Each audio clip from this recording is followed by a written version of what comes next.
Welcome to English Mirror. Bible and Bible translations were key to English studies of various times.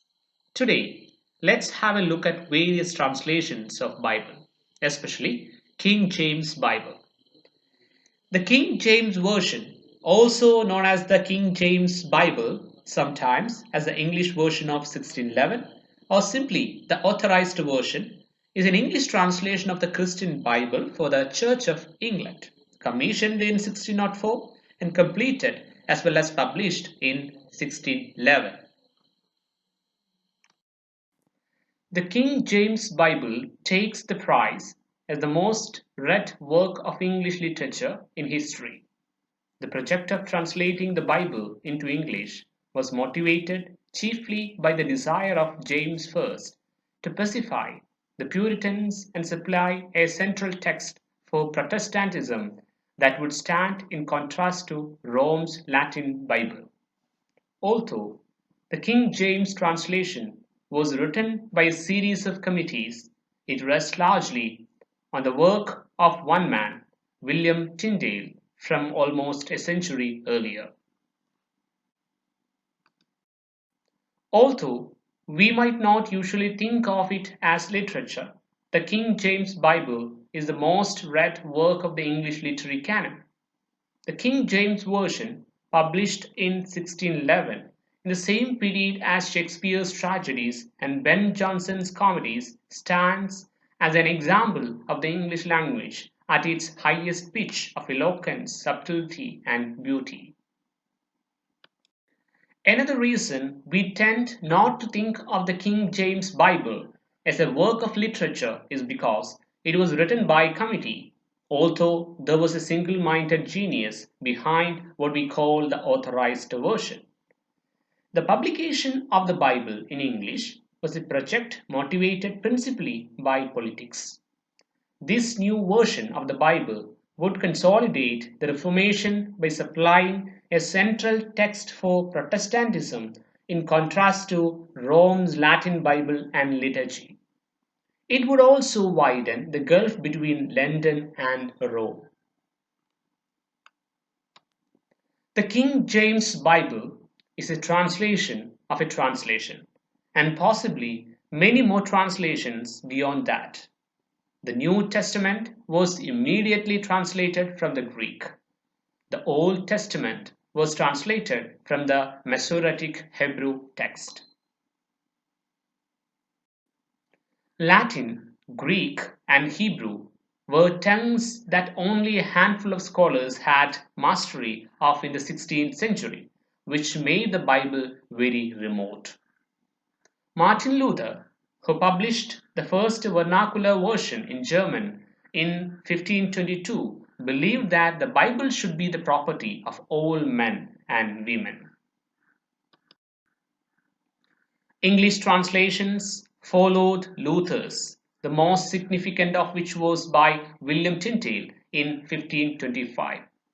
Tyndale was a devout follower of Luther and believed there should be no barriers between Christians and the scriptures.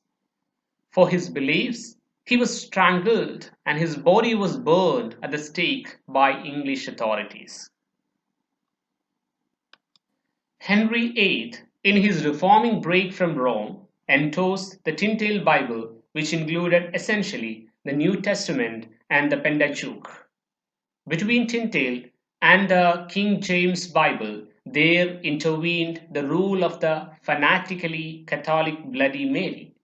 The 5 years of her reign, from 1553 to 1558, ushered in a period of religious terror as she sought to return England to Catholicism. The reign of Mary's half sister Elizabeth saw a return to the Protestantism of her father Henry VIII. Protestantism, in its Anglican version, has the secular monarch, not the pontiff, at its head. Church and state are one. Tyndale's version of the Holy Writings, as enlarged by refugees during Mary's reign, the so-called Geneva Bible, became current again in Elizabeth's reign. James, who ruled Scotland as James VI before taking over the English throne as James I, had for some years wanted to authorize a version of the Bible in English.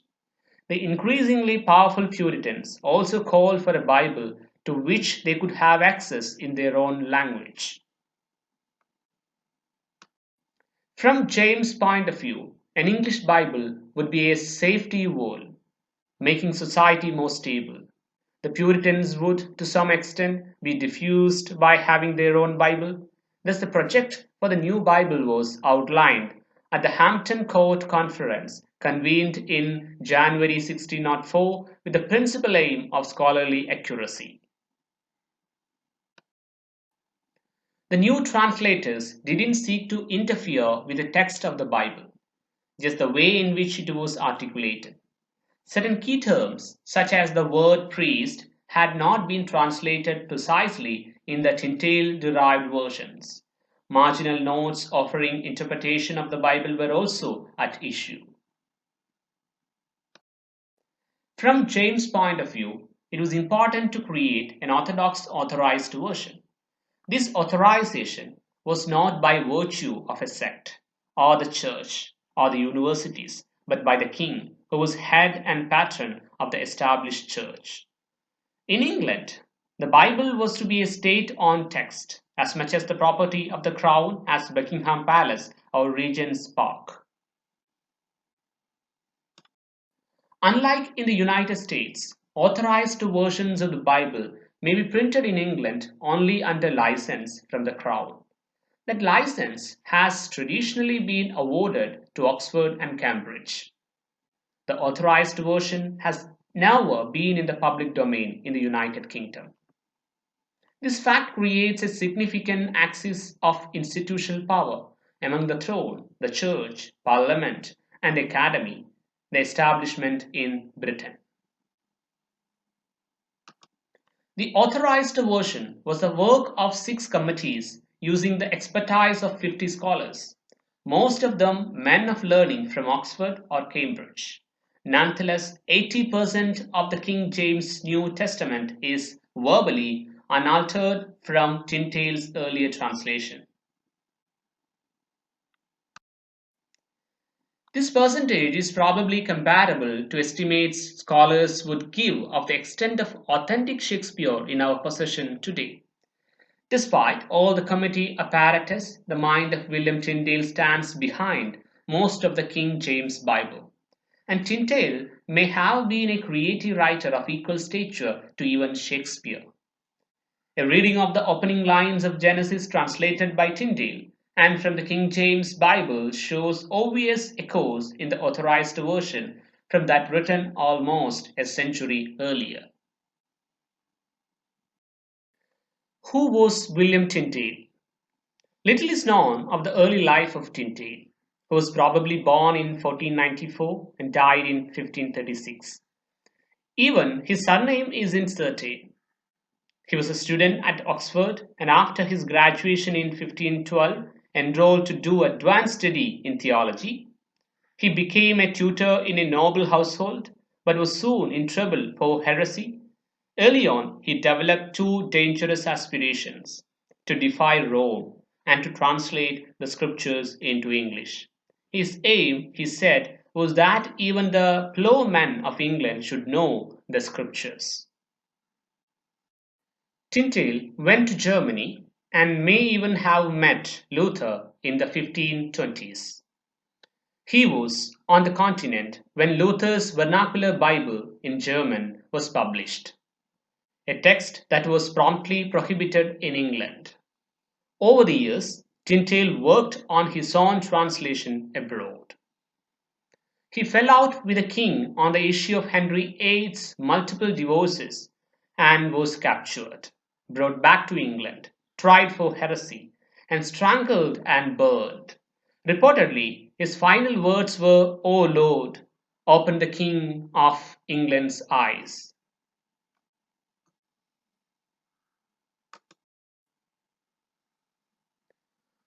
We could sample the authorized version anywhere for its literary quality. The book of Job gives us a complete and fascinating narrative. The most extraordinary feature in this exposition is the conversation between God and Satan, in which they make it vaguer effectively that Satan will visit his evil upon Job as a test. As the story develops, many tribulations fall on Job, but he survives and remains faithful. Allegorically, the meaning is simple. Even in the extremely of hardship, one must hold the faith. God will, in the fullness of time, reward those who remain faithful. The backstory here is fascinating, particularly the free hand given to Satan. God does not seem to be particularly noble protector of mankind. He is prepared for Job to lose all that he has. It is part of his divine intention and plan to allow Job to suffer the sharpest and cruelest of pain. Why? To win a bet with Satan, who seems, in some sense, an equal player with God. Like other great stories, the more we read the book of Job, the more curious and perplexed we become. Above all, it is a wonderfully terse, gritty style that captivates us. Note in the literary expression of this story the stress on monosyllables.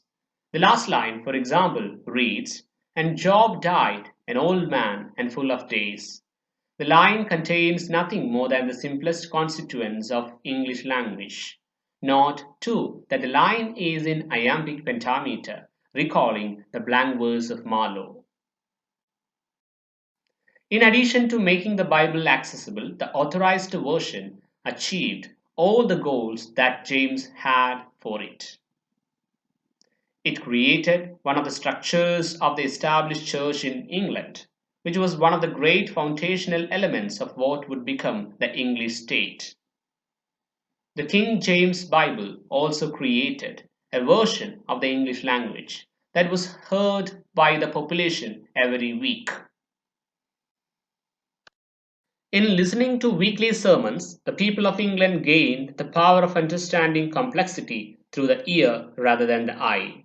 And this ability conditioned the kinds of work produced by poets, dramatists, and writers of prose.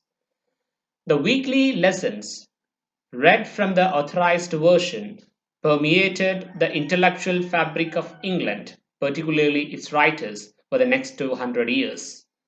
This cultural core is attributable to the enlightened act of James I in organizing the authorized translation. Let's discuss the Bible in the early ages. For centuries, the main version of the Bible used in the British Isles and throughout Europe was the Vulgate, Saint Jerome's Latin translation from Greek and Hebrew dating from about 400 AD. The Psalms and the Gospels, which were used regularly in the Mass, were translated from Latin into many languages from the 5th century onwards. Between the 8th and 10th centuries, free translations were made into Old English.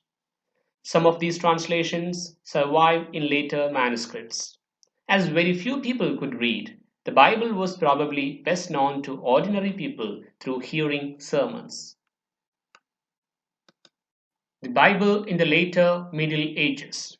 Many people would have known the Bible best through wall paintings and stained glass in churches and through the telling of the stories through drama. However, from the 14th century onwards, interest in making the Bible text available to ordinary people in English grew. Richard Rowley, a hermit and writer of spiritual texts, translated the Psalms and produced other texts in English for those who could not read Latin. The production of these kinds of texts stimulated major developments in the English language, which had hitherto been inadequate to express much of the detail and subtlety of the Latin. John Wycliffe. John Wycliffe was an Oxford scholar who disagreed with many practices of the church and asserted that the Bible was the sole authority for Christians. It is doubtful that he translated more than a small proportion of the Bible. the rest being produced by his collaborators. But it has been known as the Wycliffe Bible ever since. The translation itself was proscribed by the Archbishop of Canterbury and condemned by the Provincial Council of Oxford in 1408. Wycliffe's followers, known as Lollards, faced persecution. The Wycliffe translation was, however, in use throughout the 15th century. Tyndale's Bible.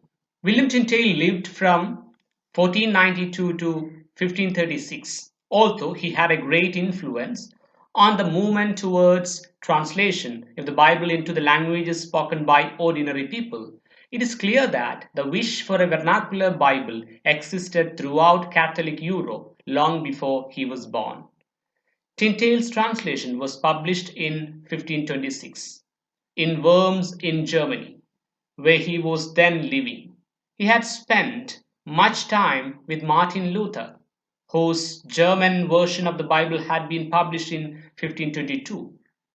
He avoided Wycliffe's work apparently regarding it as old-fashioned. He wanted his translation to be expressed in the language of his day. English was developing at an extraordinary speed in this period, perhaps even faster than it is developing today. Tyndale's version has stood the test of time in its sensitivity to the English language and was clearly used to a considerable extent by the committee that produced the King James Bible. Tyndale's Bible was the first English translation to appear after the introduction of printing, which greatly increased the speed at which large numbers of copies could be produced. Coverdale's Bible. Coverdale produced his translation in 1535 in Zurich. In 1534, Henry VIII had broken with the Catholic Church, and an English version of the Bible was timely. The new Protestantism needed a Bible, but in 1537, Coverdale's first translation was superseded by a new version consisting of some of Tyndale's version and much of Coverdale's. A revision of this by Coverdale was published in 1539 and became known as the Great Bible because it was so large. There were 6 more revisions published within a year, each with a preface by Archbishop Thomas Cranmer. For this reason, it has become known as the Cranmer Bible. Its real significance is that it was licensed by Henry VIII, who ruled that a copy of it should be placed in every church in the country. In 1553, the Catholic Queen of England, Mary, banned the reading of the Bible in churches. Ironically, this was followed by an almost frenzied production of new translations. The Geneva Bible. In 1557, William Whittingham translated the New Testament in Geneva, the Geneva Bible where he was living. Geneva was a center of much lively reforming Protestantism at this time. In 1560, he was one of a small group who collaborated to produce the Geneva Bible, much handier in size than the Great Bible and very popular with the Puritans of the next 80 or 90 years, during which 140 editions were produced. It was introduced into Scotland in 1579 and adopted as the standard translation there. Shakespeare makes many references to the Bible in his works, often to the Geneva Bible, although he also refers to the Reims Bible, a Catholic translation published in 1582. The Geneva Bible was finally banned by Archbishop Laud in 1644. The Bishops'Bible. In 1568, the Bishops'Bible appeared, a revision of the Great Bible by a committee of bishops led by Archbishop Parker, who was determined that the learned clergy of the Anglican Church should produce an authorized translation more sympathetic to the Catholic position than the Geneva Bible. More on the Bishops'Bible. The existence of such a translation marked the establishment of an official Bible which could be the basis of a national church separate from Rome but avoiding what were seen as the extremes of the Geneva Bible. The rest to print, the new translation showed that the Bible was to be the focus not just of a new church but also a rallying point for the national consciousness, particularly in relation to the threat from Spain, which was then the superpower of the world and a Catholic country. Altogether, by the beginning of the 17th century, there were over 50 translations of the Bible into English. The need for a vernacular Bible was clearly heartfelt. An authoritative state Bible. When James I came to the throne in 1603, he agreed to a request from churchmen to produce a new version of the Bible in English. The outcome was the great King James Bible of 1611. Thank you for watching this video. If you like the video, please share and subscribe.